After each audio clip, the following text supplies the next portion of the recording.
Au commencement, Dieu. C'est porté par cette connaissance innée que l'être humain en quête de réponse essaiera par bien des moyens de se connecter à la fréquence sur laquelle il pourra entendre son Créateur.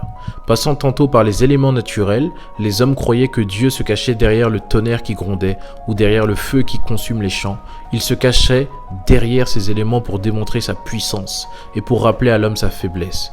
C'est ainsi qu'instinctivement, beaucoup de peuples se mirent à rendre des cultes et à vouloir parler avec la nature, essayant d'entrevoir derrière la matière une substance métaphysique, un être absolu qui n'aurait ni fin ni commencement, Dieu.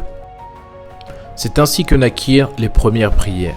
Car si l'on se réfère à la définition du Larousse, la prière sera un acte rituel par lequel l'on s'adresse à une divinité ou à ses intercesseurs. Les hommes, par les sacrifices, priaient Dieu, reconnaissant en Dieu un caractère belliqueux et surtout violent, visible par des catastrophes naturelles. Il fallait que les sacrifices offerts soient de la même nature que lui. Les hommes offraient des sacrifices de sang et détruisaient leurs congénères, faisant couler le sang dans l'espoir que le Créateur leur soit favorable et agrée leur voix. Cependant, il est remarquable de voir qu'aussi innée que soit l'existence d'un Dieu dans la conscience de l'homme, il existe naturellement aussi une loi de l'équivalence présente en lui. Comprenant instinctivement qu'il fallait donner quelque chose à ce Dieu pour qu'il puisse agir en sa faveur et pouvoir le garder, cela pourrait s'expliquer par le fait qu'étant conscient d'avoir eu besoin d'une femme pour venir au monde, il comprit qu'il ne pourrait rien faire tout seul.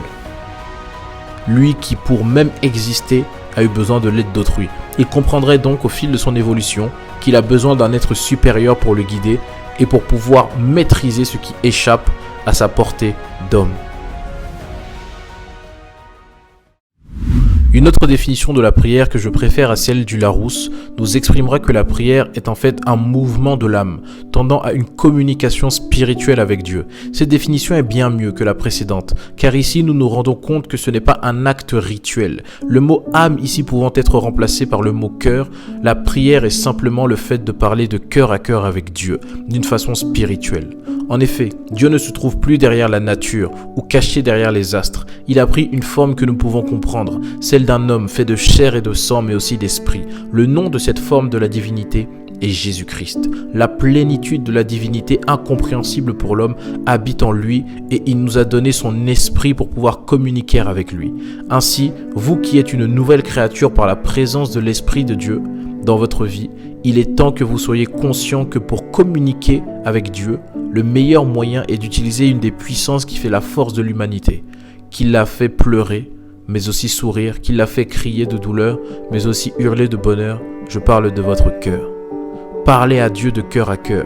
Ne vous retenez pas, car la Bible dit que les brebis du Seigneur entendent sa voix. Maintenant, vous n'avez qu'à entamer la conversation pour qu'il vous réponde. D'ailleurs, je dirais même que vous n'avez qu'à lui répondre, car depuis 2000 ans, c'est lui qui a entamé la conversation avec vous, et c'est lui qui attend votre réponse.